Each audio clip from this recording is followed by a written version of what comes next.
자, 엄근진 기자와 함께하는 대유잼 뉴스 민간 임대 등록 제도에 대해서 살펴보겠습니다. 일단 임대 사업자, 그러니까 이 대상이 될 수 있는 임대 사업자는 어떤 사람이냐면 공공주택 사업자가 아닌 개인이나 법인이 민간주택을 취득해서 임대사업 대상으로 등록한 경우를 말한다. 그러면 얼마나 몇 채나 갖고 있어야 임대사업자가 될 수 있느냐? 현재로서는 주택을 한 채, 1호 이상 소유하고 있거나 현재 소유하고 있지 않지만 앞으로 분양, 매매, 건설 등을 통해 주택을 소유할 예정인 경우, 물론 그 계약서가 있어야 되겠죠. 예정인 경우에도 임대사업자로 등록할 수 있다는 것 참고를 하셔야겠습니다. 직접 건설해서 임대하는 그런 사람이 있을 수 있겠고요. 매입해서 임대하는 사람이 있을 수 있겠습니다. 이런 매입 임대가 뭐 일반적인 케이스겠죠.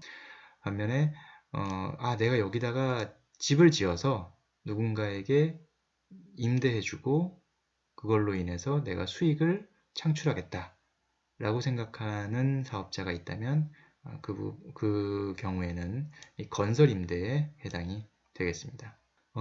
임대 의무 기간에 따라서도 나눌 수가 있는데요.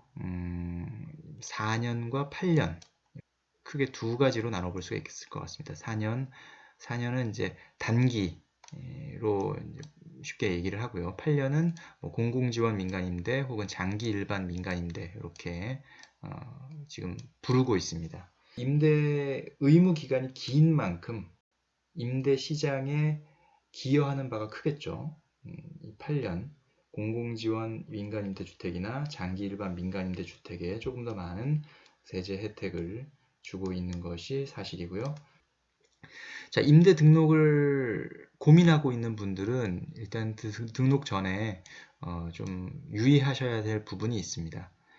앞서서 뭐 주택 유형도 구분해 봤고요.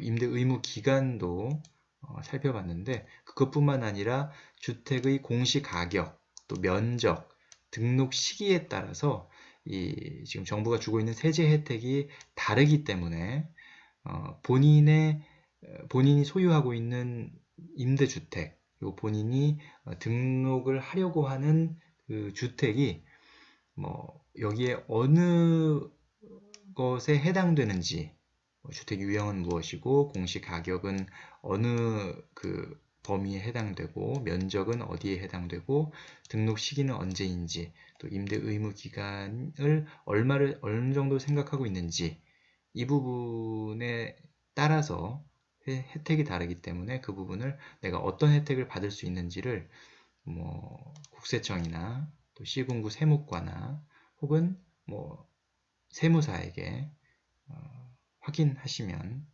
나중에 이거 내가 몰랐는데 라고 하고 뭐 좀 불이익을 당하거나 좀 난처한 상황에 빠지지 않을 수 있으니까요. 꼭 확인을 하셔야겠습니다.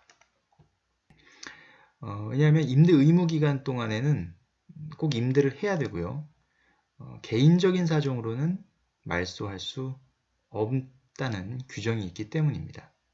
그리고 등록 임대주택은 최초 임대료를 기준으로 임대료 증액 제한이 있기 때문에 이런 부분들도 역시 내가 앞으로의 자금 계획, 자금 조달 계획이나 이런 부분들을 살펴보셔서 임대 등록을 결정하시는 것이 좋겠습니다. 자, 그러면 구체적으로 어떤 세제 혜택을 받는지를 살펴볼 텐데요. 먼저 취득세 부분에서는 어떤 혜택이 있는지 보자면 일단은 단기와 장기가 조금 차이가 있습니다. 물론 전용 면적 60제곱미터 이하의 경우에는 이 단기나 장기의 구분 없이 모두 취득세가 면제되는 부분이 있습니다. 그런데 60제곱미터 초과 그리고 85제곱미터 이하, 그러니까 85제곱미터를 넘을 경우에는 아예 취득세 그 감면 혜택은 없는 겁니다. 그러니까 85제곱미터를 넘지 않는 그런 주택에 대해서만 취득세 감면 혜택이 있고요. 그런데 60에서 85에 해당되는 경우에는 단기 그 임대의 경우에는 취득세 감면 혜택이 없고요. 장기의 경우에는 50%를 깎아준다. 예, 아까 60제곱미터가 넘지 않는 경우에는 아예 면제를 받았는데 60에서 85에 해당되는 경우에는 50%만 경감을 받게 된다. 특히나 이 부분도 임대주택 20호 이상 등록 시에 해당된다. 이 때문에 여기에 해당되시는 분들은 특히나 더 잘 살펴보셔야 되겠습니다. 뭐 취득세이기 때문에 아마 사전에 이 부분은 잘 살펴보시게 될 겁니다. 뭐 그냥 일반인이라고 할지라도 공인중개사분들이 조언을 좀 해주실 거라 생각하고요. 구체적인 이제 요건을 보면 역시 여기 잘 나와 있는데요. 임대를 목적으로 한 공동주택의 신축, 또 공동주택 오피스텔을 최초 분양한 경우에 이 취득세 감면 혜택을 받을 수가 있습니다. 그러니까 이미 지어진 구축, 이미 지어진 것을 구입해서 취득할 때 이때는 해당이 안 된다라는 점을 참고하셔야겠죠. 그리고 임대용 부동산을 취득한 날로부터 60일 이내에 임대사업자 등록을 해야 된다. 그러니까 단순히 공동주택을 신축 공동주택을 분양받았거나 혹은 내가 직접 지었다고 할지라도 어쨌든 이 기한 내에 등록을 해야지만 이런 취득세 감면 혜택, 면제 혜택을 받을 수가 있다. 라는 점 참고하셔야겠습니다. 자, 재산세도 역시 이 임대주택, 민간 임대주택 세제 혜택을 받을 수가 있는데요. 일단은 기간에 상관없이 공통적으로 60제곱미터 이하는 50% 경감을 받을 수가 있습니다. 그리고 60에서 85에 해당되는 경우에는 25% 경감 이 혜택을 받을 수가 있고요. 이 경우에는 임대 목적의 2세대 이상 공동주택이나 오피스텔을 보유한 경우, 그러니까 뭐 한 채는 공동주택이고 한 채는 오피스텔이다. 그래서 이제 2세대 이상이 될 경우에 그럴 경우에는 이제 이런 혜택을 받을 수가 있게 되고요. 만약에 공동주택 2세대 이상 또는 준주택 중 오피스텔 2세대 이상 보유하는 경우 아니면 다가구 주택을 보유하는 경우 이 경우에는 공공지원 장기 일반 그러니까 8년 임대하는 것에 한해서 40제곱미터 이하면 면제를 받게 되고요. 40에서 60제곱미터에 해당되면 경감을 받게 되고 그리고 60에서 85에 해당되면 50% 경감이 됩니다. 그러니까 아까 공통 요 부분보다는 일단은 8년 장기에 한해서 공동주택 2세대 이상이거나 오피스텔 2세대 이상 혹은 다가구 주택을 보유하는 경우에 이런 조금 더 재산세에 있어서 많은 그 감면 혜택을 받을 수 있다라는 거 참고하셔야겠습니다. 이 부분을 설명드리는 이유는 본인이 지금 등록을 할까 말까 고민을 될 때 내가 많은 그 세제 혜택을 최대한 받을 수 있는 상황이라면 조금 더 긍정적으로, 조금 더 적극적으로 생각을 해보시라는 뜻이고요. 내가 가지고 있는 집의 조건으로는 이런 세제 혜택이 거의 뭐 못 받는 부분도 있다거나 아니면 받을 수 있는 부분이 상대적으로 좀 적다거나 이러면 조금은 냉정하게 신중하게 결정을 하셔야겠다라는 말씀을 드리기 위해서입니다. 자, 종부세, 종합부동산세도 역시 그 민간 임대주택 인 경우에 세제 혜택을 받을 수 있는데요. 앞서서 말씀드렸던 것처럼 건설임대와 매입임대가 좀 차이가 있습니다. 건설임대의 경우에는 둘 다 이제 종합부동산세 합산이 배제되는 그런 혜택이 주어지는데 조건이 조금 다른 것이죠. 건설임대 같은 경우는 임대주택 2호 이상, 임대 유형은 공공지원 장기 일반, 전용 면적 149제곱미터 이하, 기준시가 6억 원 이하인 경우 이렇게 조건이 해당이 되고요. 매입임대 같은 경우는 임대주택 1호 이상, 그리고 임대 유형은 공공지원 장기 일반, 이건 같죠. 그리고 기준시가 수도권 6억 원, 비수도권은 3억 원 이하인 경우에 해당이 됩니다. 다만 2018년 9월 14일 이후, 그러니까 9.13 대책 이후에 조정대상 지역 내에서 신규 취득한 장기 일반 민간 임대주택은 이런 혜택을 받지 못합니다. 여기서 신규 취득의 그 기준은 바로 계약을 언제 했느냐, 계약 시점을 의미합니다. 계약 시점이 9월 14일 이후라면 조정 대상 지역 내에 있는 그런 장기 일반 민간 임대주택의 경우에는 여기 이 조건에 부합하더라도 종합부동산세에서 합산된다. 과세표준 합산 대상이 된다. 라는 것이죠. 그러니까 이거는 등록일 기준이 아니라 취득일 기준입니다. 그러니까 나 지금 이미 2018년 9월 14일 지났으니까 내 거 안 되겠네 라고 생각하시면 좀 오산일 수 있습니다. 이게 내가 지금 보유하고 있는데 2018년 뭐 8월에 계약을 해서 산 것이다. 그러면 지금 등록을 해도 이 조건에 위 조건에 해당만 되면 종부세 합산 배제 혜택을 받을 수가 있는 것이죠. 자, 그리고 이 임대 등록을 하면 그 임대 소득에 대해서 신고가 되는 것이기 때문에 임대 소득세를 내야 됩니다. 그리고 이제 올해부터는 연 2천만 원 이하의 임대 소득자에게도 이제 세금이 부과되기 때문에 특히나 임대 소득세에 대해서도 살펴봐야 되는데요. 임대주택 등록을 하면 민간 임대주택 등록을 하면 그 임대 의무 기간에 뭐 차별 없이 임대소득세를 경감받게 됩니다. 그런데 그 경감 비율은 차이가 있죠. 단기인 경우에는, 그러니까 4년인 경우에는 30%를 경감받게 되고요. 장기 일반 공공지원 8년인 경우에는 75%를 경감받게 됩니다. 근데 여기에도 조건이 있는데요. 임대주택 1호 이상, 국민주택 규모 85제곱미터 이하, 기준시가 6억 원 이하인 경우 여기에 해당됩니다. 이 임대주택 1호 이상이 조금 이상하게 생각될 수도 있어요. 당연히 임대주택이 1호 이상 있으니까 내가 임대사업을 한 거 아니냐, 등록을 한 거 아니냐. 근데 이 조건이 여기 왜 이렇게 있는지에 대해서 조금 의아하신 분이 계실 거예요. 근데 이게 있는 이유는 뭐냐면 지금 뭐 한 주택을 본인이 홍길동이가 혼자 단독 명의로 보유하고 있는 경우도 있지만 한 채의 주택을 부부가 반반씩 이렇게 지분을 갖고 있는 경우가 있지 않습니까?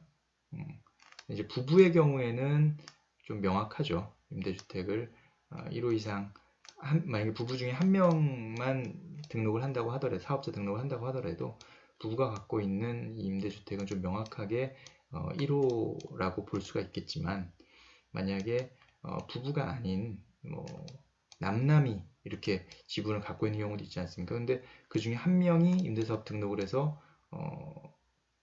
내가 이 세금에 대해서 경감을 받겠다 했을 때는 이 부분이 인정받을 수 없기 때문에 그렇기 때문에 이런 부분들을 임대주택 1호 이상이라는 그런 조건이 있는 것이고요. 국민주택 규모 85제곱미터 이하. 지금 앞에서도 봤지만 대부분의 경우에 취득세도 그랬고요. 그리고 재산세도 그랬고 국민주택 규모 85제곱미터를 넘는 경우에는 취득세와 재산세에서는 혜택을 받지 못한다 라고 기억하셔야겠습니다. 기준시가는 6억 원 이하여야 역시 임대소득세를 경감받을 수 있다라는 것이고요. 2천만 원 이하의 임대소득자에 대해서는 이제 분리과세를 하게 되는데 이때 필요경비율이 등록한 사람과 미등록한 사람의 좀 차이가 있습니다. 기본공제도 마찬가지고요. 필요경비율이라고 하면은 이 사람이 이 임대 사업을 하는 과정에서 좀 자연적으로 필요한 경비를 인정해 주는 거예요. 까주는 건데요. 예를 들어서 그 수익이 100만 원이었다. 이 사람의 임대 수익이 100만 원이었다. 그러면 필요경 비율이 60%라고 한다면 이 사람은 100만 원의 수익을 냈지만 이 사업을 하기 위해서는 한 60만 원 정도 뭔가 경비를 썼을 것이다. 뭐 차비, 교통비도 있었을 것이고 뭔가 어떤 비용들, 재반 비용들 이런 것들이 식비도 있었을 것이고 그래서 60만 원을 빼고 40만 원에 대해서 이제 소득으로 보고 세금을 계산한다는 것이거든요.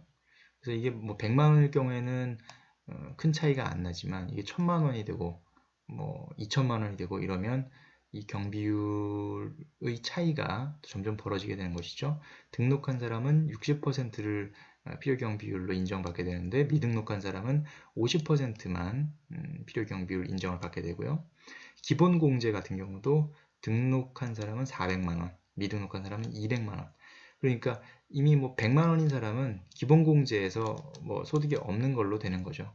그러니까 400만 원 이상인 사람에 대해서 그 넘어가는 부분의 또 60%를 경비 차감이 되는 거예요.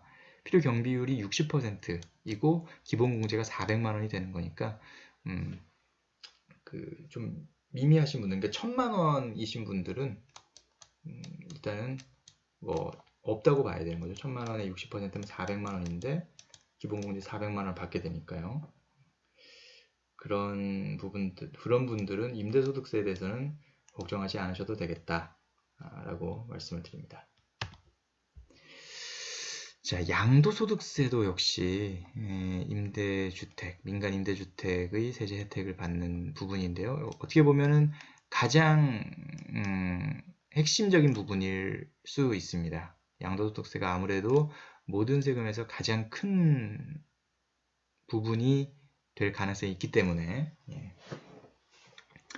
보면은 이제 장기 일반 공공지원 그리고 건설임대 매입임대 그리고 공통적으로 혜택받는 부분들 이렇게 구분해 볼 수 있는데요. 8년 임대 같은 경우는 장기보유 특별공제율을 특례에 적용받아서 8년 이상이면 50% 그리고 10년 이상이면 70%의 그 양도소득세 장기보유 특별공제를 받게 됩니다. 이때도 역시 아주 기본적인 이 조건들 앞에서 많이 봤죠? 이런 부분들 충족해야 되는고요. 또 건설임대 같은 경우는 다주택자 양도세율 중과에서 배제되는 부분이 있습니다. 지금 8.2 대책 때 발표가 됐던 내용인데 조정 대상 지역에서 다주택자가 조정 대상 지역 내 주택을 처분할 경우에는 기본 양도세율에다가 플러스 중과 2주택자는 10%포인트, 3주택자 이상은 20%포인트의 중과가 매겨지는데 거기에서 그걸 빼주겠다는 얘기입니다. 역시 이런 조건이 필요하고요. 매입임대 같은 경우도 역시 다주택자 양도세율 중과를 적용받지 않는 그런 혜택이 있는데 역시나 이런 기준 거의 뭐 앞에서 나왔던 그런 기본적인 기준이 다시 한번 반복이 되고 있습니다. 그리고 공통적으로는 거주주택 비과세 1회를 적용받을 수가 있는데요.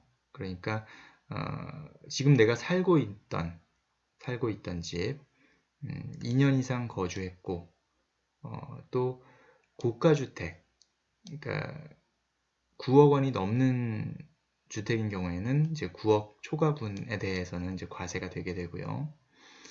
임대주택에 대해서는 이제 비과세를 받게 되는 것이죠. 그리고 조정대상 지역 1세대 1주택에 대한 2년 거주 요건은 여기선 적용되지 않는다. 그전에는 2년 보유만 하면 1가구 1주택에 대해서 비과세를 받을 수 있었는데 지금은 2년 거주 요건이 이제 더 추가로 붙게 됐거든요. 근데 이 부분도 역시 민간 임대주택으로 등록된 그런 주택인 경우에는 거주 요건은 배제된다 라는 부분. 왜냐하면 이건 이제 임대를 했기 때문에 그런 혜택을 받을 수가 있는 것이죠. 자, 앞서서 이제 이런 여러 가지 혜택들, 취득세, 재산세, 종부세, 임대소득세, 양도소득세, 이 5가지 큰 이 세금에 대해서 여러 가지 세제 혜택, 감면 혜택을 이제 받을 수가 있다고 설명드렸는데, 뭐 혜택만 있느냐? 당연히 의무 사항도 있습니다. 그래서 임대차 계약할 때는 크게 3가지의 의무가 있는데요. 일단 임대사업자 설명 의무, 어떤 그런 임대사업자로서 임대인에게 어떤 의무가 있는지를 설명해 줄 그런 의무가 있습니다. 임대 의무 기간에 대한 설명, 임대료 증액 제한에 대한 설명, 임대주택 권리 관계에 대한 설명을 해야 되고요. 그런 설명을 안 할 경우에는 500만 원 이하의 과태료가 부과됩니다.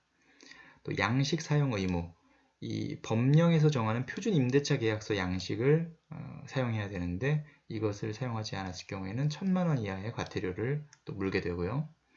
임대차 계약 신고 의무가 있습니다. 임대차 계약 사항을 관할 지자체에 신고를 해야 되는데요. 신고 방법은 직접 지자체를 방문하거나 혹은 렌트홈 온라인에서 신고할 수가 있고요. 여기에는 임대차 계약 신고서, 앞서서 이제 표준 임대차 계약서 양식을 사용한 이 계약 신고서, 표준 임대차 계약서, 요거를 제출을 해야 되는 것이죠. 요거가 또 안 될 경우에는 1000만 원 이하의 과태료를 물게 됩니다. 그리고 또 이 신고 이력이 없는 경우에는 세제 감면도 받을 수 없는 그런 상황이 올 수 있기 때문에 이런 부분들도 잘 챙기셔야겠습니다. 임대차 계약 후에도 역시 의무 사항이 있는데요. 임대료 증액 제한 의무가 있습니다. 그러니까 그 임대료를 올리려는 경우에는 5%의 범위를 초과해서 증액할 수 없다. 그리고 한번 증액이 있은 후에는 1년 이내에 증액할 수 없다. 1년이 지나야만 증액할 수 있다. 이렇게 정리를 할 수가 있겠습니다. 또 만약에 증액 비율이 초과돼서 증액된 임대료를 지급한 그런 임차인은 그 초과 지급한 임대료의 반환을 청구할 수 있다. 이런 부분들도 나와 있고요. 이게 지켜지지 않을 경우에는 1000만 원 이하의 과태료가 부과되는데 이게 오는 24일, 10월 24일부터는 3천만 원 이하로 과태료의 수준이 올라가게 됩니다. 임대 의무기간 준수 의무도 있는데요. 임대 의무기간 중에 이 등록 임대주택을 임대하지 않거나, 그러니까 본인이 거주하는 경우, 뭐 아니면 빈집을 놔두는 경우, 이런 경우에도 무단으로 양도할 수 없다. 그러니까 어쨌든 임대 의무기간은 지켜야 된다 라는 것이고요. 이게 지켜지지 않을 경우에는 임대주택당 1000만 원 이하의 과태료가 부과되는데 역시 오는 24일부터는 이게 3000만 원 이하로 과태료가 뛴다. 그리고 임대차 유지계약 의무, 임차인에게 잘못이 없는 한 임대차 계약을 해제나 해지, 또 재계약 거절을 집주인이 할 수 없다 라는 것이고요. 거절 사유가 되는 거는 뭐 예를 들어서 월 임대료가 3개월 연체되거나 부대시설을 고의로 파손하거나 멸실한 그런 것이 증명될 때, 입증될 때는 임대차 계약을 재계약을 거절할 수 있는 그런 상황이 됩니다. 역시 이것도 어겼을 때는 과태료 1000만 원 이하가 이제 부과가 되게 됩니다. 자, 그 밖에도 의무사항이 또 있는데요. 임대사업 목적을 유지할 의무가 있다. 준주택을 등록한 경우에는 주거 용도로만 사용해야 된다. 역시 1000만 원 이하의 과태료가 붙는 그런 의무 조항이고요. 임대보증금 보증 의무. 이 민간 건설 임대주택에 해당하는 주택의 경우에는 임대 의무 기간 동안 이 임대 보증금에 대한 보증에 가입해야 되는 의무가 있다. 이런 부분들도 꼭 살펴봐야 된다. 이거는 이제 민간 건설 임대주택이 대부분 해당이 되고요. 그리고 분양주택 전부를 우선 공급하는 민간 매입 임대주택 또는 동일단지 내 100세대 민간 매입 임대주택. 그러니까 일반적인 매입 임대 일반적인 집주인이라기보다는 진짜 사업자, 임대 사업자, 아주 기업 단위로 하는 그런 경우가 대부분 해당될 텐데요. 그런 임대주택 업체들 이런 부분들은 의무로 임대보증금에 대한 보증에 가입해야 되고요. 이것을 어겼을 경우에는 2년 이하 징역이나 2천만 원 이하의 벌금이 부과될 수 있다는 거 참고를 하셔야겠습니다. 자, 민간 임대 등록 제도에 대해서 다시 한번 정리를 해봤는데요. 이 부분은 렌트홈 홈페이지에 게시가 되어 있는 부분이 있습니다. 그러니까 다시 한번 또 보실 분들은 언제든 렌트홈 홈페이지에 가셔도 되고 이 영상을 통해서 하나하나 정리를 하셔도 되겠습니다. 엄근희 기자와 함께하는 대유점 뉴스. 이 임대주택에 대한 부분은 들어도 상당히 어려운 부분이고 좀 고민이 되는 부분이 많습니다. 여러분들 잘 살펴보시고 따져보시고 판단하시는데 도움이 되셨으면 좋겠습니다. 감사합니다.